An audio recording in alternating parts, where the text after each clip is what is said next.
আসসালামু আলাইকুম। এখন শুনবেন সংবাদ শিরোনাম। ৮ দিনের ৬ নবজাতক মৃত্যুর ঘটনায় ভুক্তভোগী পরিবারগুলোর সাথে কথা বলেছে তদন্ত কমিটি। ঘটনাস্থলে যাবেন বিভিন্ন সংস্থার কর্মকর্তারা। ঈদের ছুটি শেষে পরিবার নিয়ে কর্মক্ষেত্রে ফিরছে অনেকে। সড়ক নৌপথে স্বস্তি থাকলেও রেলের শিডিউল বিপর্যয়ে ভোগান্তিতে যাত্রীরা। সংবিধান সংশোধনে সংসদীয় কমিটির জন্য এখনো নাম দেয়নি বিরোধী দল। জুলাই সনদের রোডম্যাপ অনুযায়ী হবে সংস্কার। উৎসব এলেই বাড়ে অনলাইন প্রতারকদের দৌরাত্ম্য। ফাঁদে ফেলে হাতিয়ে নেওয়া হয় টাকা। সচেতনতা বাড়ানোর তাগিদ। এতক্ষণ শুনছিলেন সংবাদ শিরোনাম, এবার বিস্তারিত। রাজধানীর মগবাজারের ৮ দিন হাসপাতালে ৬ নবজাতক মৃত্যুর ঘটনার কারণ অনুসন্ধানে তদন্ত চলছে। হাসপাতালে মারা যাওয়া 2 যমজ শিশুর বাসায় পরিবারের তথ্যপাত্র সংগ্রহ করেছে তাদের দল। দুপুরে রাজধানীর বনশ্রীতে 2 যমজ শিশুর বাসায় যায় তদন্ত দলের সদস্যরা। এ সময় 2 শিশুর বাবা মায়ের সাথে কথা বলেন তারা। শিশুর মা জানান, এসি কে বন্ধ করেছে সে বিষয়টি তিনি জানেন না। তার সাথে থাকা 2 বছরের ছেলে রাতে অসুস্থ হয়ে পড়েছিল। এরপর ছেলেকে ওষুধ দিয়ে তাকে নিয়ে এনআইসিইউতে চলে যান শিশুর মা। রাত থেকে সকাল পর্যন্ত হাসপাতালের কেউ খোঁজ নিতে আসেনি বলেও জানান তিনি। গতকাল হাসপাতালটি পরিদর্শন করেন স্বাস্থ্যমন্ত্রী। এ সময় উপস্থিত সাংবাদিকদের উপর চড়াও হয় হাসপাতালের স্টাফরা। আহত হন কয়েকজন সংবাদকর্মী। সাংবাদিক আহতের ঘটনায় দুঃখ প্রকাশ করে একটি বিবৃতি দিয়েছে হাসপাতাল কর্তৃপক্ষ। কর্মীদের অনিচ্ছাকৃত আচরণে কোনো সাংবাদিক আঘাত পেয়ে থাকলে বিষয়টি ক্ষমাসুন্দর দৃষ্টিতে দেখার অনুরোধ জানিয়েছে প্রতিষ্ঠানটি। নবজাতক মৃত্যুর ঘটনা তদন্তে গঠিত কমিটি তাদের প্রতিবেদন জমা দেওয়ার সময় বাড়িয়ে আগামী 3 জুন নির্ধারণ করেছে। এদিকে আজও হাসপাতালটি পরিদর্শনে যাওয়ার কথা রয়েছে সরকারের বিভিন্ন তদন্ত সংস্থার প্রতিনিধিদের। তদন্ত শেষে প্রকৃত কারণ ও দায়ীদের বিষয়ে বিস্তারিত তথ্য জানা যাবে বলে জানানো হয়েছে। গতকাল স্বাস্থ্যমন্ত্রী পরিদর্শনের পর হাসপাতালের স্টাফদের সাথে সাংবাদিকদের একটা অপ্রীতিকর ঘটনা ঘটে এবং সেই ঘটনায় হাসপাতাল কর্তৃপক্ষ কিন্তু ক্ষমা চেয়েছে আনুষ্ঠানিকভাবে এবং আজকে কিন্তু পরিস্থিতি এখন পর্যন্ত স্বাভাবিক আছে। আমরা যতটুকু জানতে পেরেছি যে ঢাকা দক্ষিণ সিটি কর্পোরেশনের একটি টিম, সেই টিমে নির্বাহী ম্যাজিস্ট্রেট আছেন। নির্বাহী ম্যাজিস্ট্রেটের নেতৃত্বে একটি টিম আর কিছু সময়ের মধ্যে হাসপাতালটি পরিদর্শনে আসবেন। মূলত আপনি জানেন যে এই হাসপাতালে একটি কারখানা পাওয়া গেছে এবং সেই কারখানাটি আসলে অনুমোদনের বিষয়টি গতকালই স্বাস্থ্যমন্ত্রী বেশ কিছু কাগজপত্র চেয়েছেন হাসপাতাল কর্তৃপক্ষের কাছে। আমরা যতটুকু জানতে পেরেছি সেই কাগজপত্রগুলো পরীক্ষা নিরীক্ষা সেই সাথে। ঈদের ছুটির আমেজ ফুরানোর সঙ্গে সঙ্গে বাড়ছে রাজধানীমুখী মানুষের চাপ।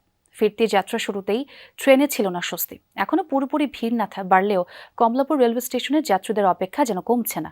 নির্ধারিত সময়ে ট্রেন না ছাড়ায় ক্ষোভ আর ভোগান্তির কথা জানিয়েছেন অনেকে। আনন্দের রেশ এখনো রয়ে গেছে। সেই অনুভূতি নিয়ে ঈদের ছুটির শেষ দিনে কর্মব্যস্ত জীবনে ফিরছে রাজধানীবাসী। রোববার সকাল থেকেই কমলাপুর রেলওয়ে স্টেশনে যাত্রীদের আনাগোনা ছিল চোখে পড়ার মতো। দেশের বিভিন্ন প্রান্ত থেকে একের পর এক ট্রেন এসে পৌঁছেছে ঢাকায়। ভোগান্তি এড়াতে কিংবা জরুরি কাজে যারা ঢাকায় ছিলেন তাদের অনেকেই ধরছেন বাড়ির পথ। ফলে স্টেশনে ছিল দুইমুখী যাত্রীর চাপ। তবে ভোগান্তি ছিল রেলের এলোমেলো শিডিউলে। নির্ধারিত সময় স্টেশন ছাড়তে পারেনি বেশ কয়েকটি ট্রেন। এতে প্ল্যাটফর্মে দীর্ঘ সময় অপেক্ষা করতে হয়েছে যাত্রীদের। রেল কর্তৃপক্ষ বলছে শিডিউল বিপর্যয় নয়, বৈরী আবহাওয়া, লোকোমোটিভ সংকট এবং নিরাপত্তাজনিত কারণে কিছু ট্রেন দেরিতে চলাচল করছে। ভোরে সদরঘাট লঞ্চ টার্মিনালে ঢাকামুখী মানুষের চাপ ছিল বেশি। দক্ষিণাঞ্চলের বিভিন্ন রুটের যাত্রীবাহী লঞ্চ এসে পৌঁছায় ঘাটে। সংশ্লিষ্টরা বলছেন 2-1 দিনের মধ্যেই ফিরতি যাত্রা আরও বাড়বে। চেনা কর্মচাঞ্চল্যে ফিরবে রাজধানী। সড়কপথে নির্বিঘ্নেই কর্মস্থলে ফিরছেন নগরবাসী। এখন পর্যন্ত তেমন চাপ নেই সড়ক মহাসড়কে। ঢাকা টাঙ্গাইল, ঢাকা চট্টগ্রাম ও ঢাকা ময়মনসিংহ সহ অন্যান্য মহাসড়কে যানবাহনের সংখ্যা কিছুটা বাড়লেও কোথাও যানজট নেই। স্বস্তিতেই পরিবার পরিজন নিয়ে রাজধানী সহ কর্মস্থলে ফিরছে মানুষ। যান চলাচলে শৃঙ্খলা বজায় রাখতে কাজ করছে পুলিশ।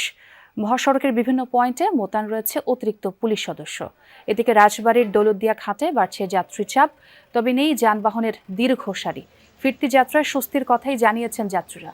দৌলতদিয়া পাটুরিয়া নৌরুটে 16টি ফেরির পাশাপাশি যাত্রী পারাপারে রয়েছে 20টি লঞ্চ। সংবিধান সংশোধনের জন্য সংসদীয় কমিটিতে 5 জন সদস্য দেওয়ার বিষয়ে বিরোধী দলের সিদ্ধান্তের অপেক্ষায় রয়েছে সরকার, এমনটাই জানিয়েছেন আইনমন্ত্রী মোহাম্মদ আসাদুজ্জামান।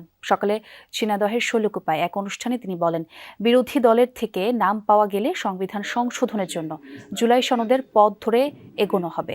আইনমন্ত্রী কথা বলেন শিশু রামিসা হত্যাকাণ্ড নিয়েও। জানান, আদালতে আসামির সর্বোচ্চ সাজা প্রার্থনা করবে রাষ্ট্রপক্ষ। যে তথ্য প্রমাণ রয়েছে তাতে প্রত্যাশা আসামির সর্বোচ্চ সাজা নিশ্চিত হবে। এ সময় মাদকের বিরুদ্ধে সামাজিকভাবে প্রতিরোধ গড়ে তোলার আহ্বানও জানান আইনমন্ত্রী। চট্টগ্রামের সীতাকুণ্ডের জঙ্গল সলিমপুর সন্ত্রাসীদের অভয়ারণ্য হতে দেবে না সরকার। পরিদর্শন শেষে এমনটাই বলেছেন স্বরাষ্ট্রমন্ত্রী সালাউদ্দিন আহমদ। সকালে জঙ্গল সলিমপুর এলাকার পরিদর্শনে যান তিনি। এ সময় মন্ত্রী বলেন, এই জায়গা ঘিরে সরকারের অনেক পরিকল্পনা রয়েছে। শিগগিরই সেখানে নতুন কারাগার নির্মাণের কাজ শুরু হবে। স্বরাষ্ট্রমন্ত্রী জানান, অবৈধ দখলদারদের তালিকা করা হয়েছে, তবে এখনই কাউকে উচ্ছেদ করা হবে না। যাচাই বাছাই করে প্রয়োজনে পুনর্বাসন করা হবে। জঙ্গল সলিমপুর রাষ্ট্রের মধ্যে দুর্বৃত্তের রাষ্ট্রে পরিণত হয়েছিল বলেও মন্তব্য করেন মন্ত্রী।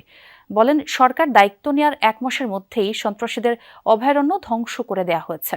ঈদ উপলক্ষে অনলাইনে অর্থ হাতিয়ে নেওয়ার প্রতারক চক্রের দৌরাত্ম্য বেড়েছে। নানান অপকৌশলে ডিজিটাল অ্যাকাউন্টের দখল নিচ্ছে প্রতারকরা। পাশাপাশি সড়কে এআই ক্যামেরার নাম করে ভুয়া মামলার মেসেজও দেওয়া হচ্ছে। সরকারি সংস্থাগুলো বারবার সতর্ক করলেও সেসব পৌঁছাচ্ছে না প্রান্তিক মানুষের কাছে। বিশেষজ্ঞরা বলছেন, জনগণকে ডিজিটাল শিক্ষায় শিক্ষিত করতে হবে, পাশাপাশি প্রতারকদের শাস্তি নিশ্চিত করতে হবে। গভীর রাতে এভাবে ফোন করে দেখানো হয় গুপ্তধনের লোভ। সেই মহামূল্যবান সম্পদ পেতে পাঠাতে হবে টাকা। শর্ত, ব্যবহার করতে হবে অনলাইন মাধ্যম। কারো কারো কাছে ফোন আসে বিকাশ এজেন্টের ছদ্মবেশে। ছলচাতুরি করে হাতিয়ে নেয় গোপন পিন নম্বর। কারো কাছে চাওয়া হয় অ্যাকাউন্টের সাথে যুক্ত ব্যাংক কার্ডের তথ্য। এসব প্রতারণার চিত্র নজরে এসেছে কেন্দ্রীয় ব্যাংকেরও। জারি করা হয়েছে নতুন নিরাপত্তা নির্দেশনা। এতে বলা হয়েছে, মোবাইল ব্যাংকিং অ্যাকাউন্টের সাথে ব্যাংক কার্ড যুক্ত করতে হলে প্রথমবার সর্বোচ্চ 500 টাকার একটি টোকেন লেনদেন করতে হবে। তবে দুটি অ্যাকাউন্টের নাম হুবহু এক হলে সরাসরি কার্ড সংযুক্ত করা যাবে।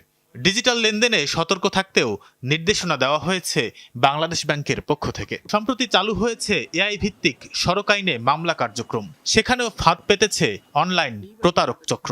অনেকের কাছে পাঠানো হচ্ছে ভুয়া মামলার SMS। এ বিষয়েও বাংলাদেশ সড়ক পরিবহন কর্তৃপক্ষ এবং ঢাকা মেট্রোপলিটন পুলিশ পৃথক সতর্কবার্তা দিয়েছে। এতে বলা হয়, একটি অসাধু চক্র বিভিন্ন মোবাইল নম্বর থেকে বকেয়া জরিমানা পরিশোধের বার্তা পাঠাচ্ছে। সাধারণ মানুষকে এ ধরনের বার্তার লিঙ্কে ক্লিক না করা, ব্যক্তিগত তথ্য বা আর্থিক লেনদেন থেকে বিরত থাকার আহ্বান জানানো হয়েছে। কিন্তু এই সতর্কবার্তা আর নির্দেশনাতেই কি প্রতিকার মিলবে? প্রযুক্তি বিশেষজ্ঞরা বলছেন, জনগণকে অনেক বেশি সচেতন আর ডিজিটাল শিক্ষায় শিক্ষিত করাই এসব প্রতারক চক্রের ফাঁদ থেকে মুক্তির প্রধান পথ।